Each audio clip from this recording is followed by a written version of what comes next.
제13화 이름 없는 고수. 그의 이름은 강호에 오래 남아 있었다. 직접 칼을 든 적은 거의 없었다.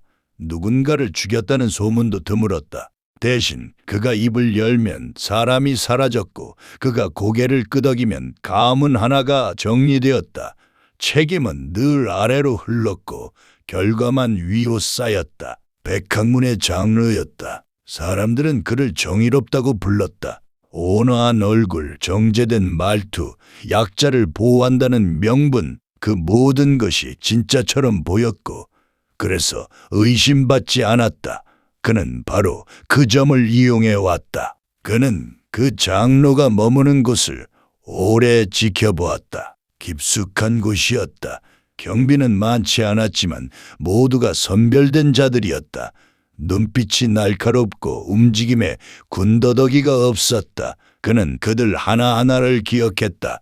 누구를 베어야 하고 누구를 지나쳐야 하는지. 이 싸움은 길어질 수 없었다. 몸은 이미 한계에 가까웠다. 더 이상 개량할 여지도 무리할 공간도 없었다. 이 자리에서 끝내지 못하면 다음은 없었다.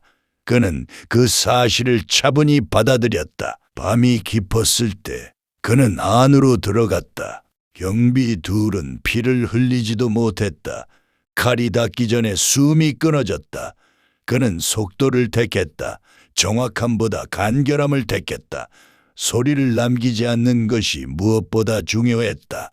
장로는 홀로 있었다. 등불 아래에서 문서를 보고 있었다.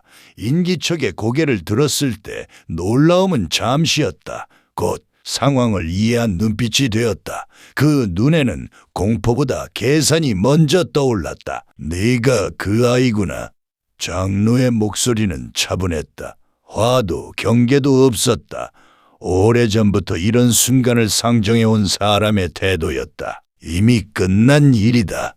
그는 대답하지 않았다. 칼을 들었다. 그 순간 장로의 기세가 변했다. 온화함은 사라지고 깊게 다져진 무공의 흐름이 드러났다. 그는 이 자리에 오르기까지 단 한 번도 쉬운 길을 택하지 않았던 사람이다. 그래서 더 위험했다. 첫 합은 짧았다. 칼이 부딪히는 순간 그는 바로 느꼈다. 강하다. 중간 책임자들과는 격이 달랐다. 한 번의 실수도 허용되지 않았다. 그는 숨을 고르고 흐름을 억제했다. 지금 밀어붙이면 반드시 무너진다. 장로는 웃었다. 마교의 냄새가 나는구나. 결국 이런 선택을 했군.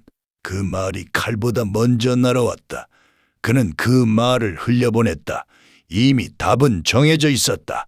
이 싸움은 설득의 자리가 아니었다. 두 번째 합에서 그는 일부러 한 박자 늦췄다. 장로의 칼이 들어오는 각을 유도했다. 순간 가슴이 찢어지는 느낌이 왔다. 숨이 끊겼고 시야가 좁아졌다. 하지만 그는 버텼다.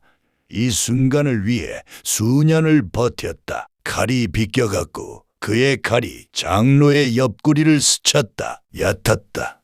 장로는 물러서지 않았다. 오히려 압박을 강화했다. 공간이 줄어들었고 선택지는 사라졌다. 그는 점점 벼랑으로 몰렸다. 몸은 이미 경고를 보내고 있었다. 더는 오래 버틸 수 없었다. 그는 결단했다. 마지막으로 흐름을 끌어올렸다. 개량의 끝이었다. 더 나아갈 여지는 없었다. 이 한 번이 지나면 몸은 반드시 망가진다. 그 사실을 알고도 그는 멈추지 않았다. 칼이 내려갔다. 정면이 아니었다. 심장을 노리지 않았다. 장로의 목이 아닌 숨을 잇는 중심을 베었다. 칼이 들어가자 장로의 얼굴이 처음으로 흔들렸다.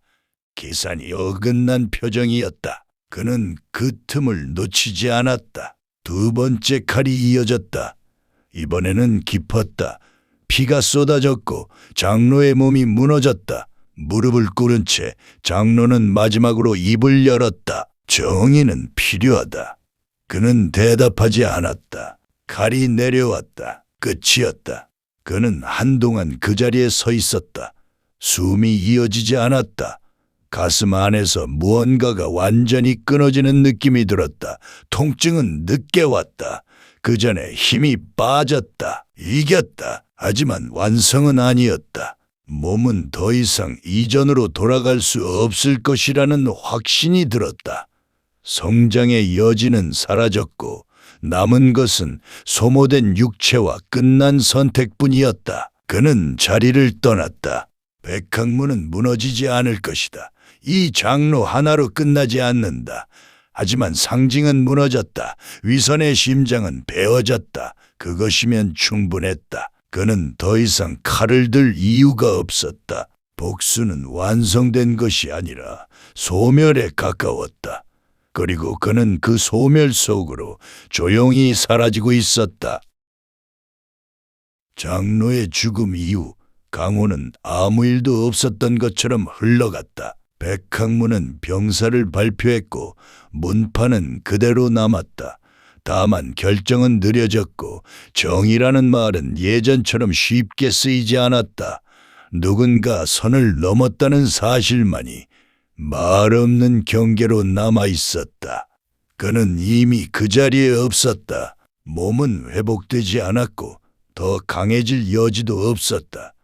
칼은 가지고 있었지만 더 이상 꺼낼 이유는 없었다. 복수는 끝났고 남은 것은 소모된 육체뿐이었다. 강호에는 소문만 떠돌았다. 그런 사람이 있었다더라. 이름은 없었고 이야기는 길지 않았다. 그는 기억되지 않았고 쫓기지도 않았다. 이름을 남기지 않았기에 그는 전설이 되지 않았다. 그래서 모든 것이 끝났다.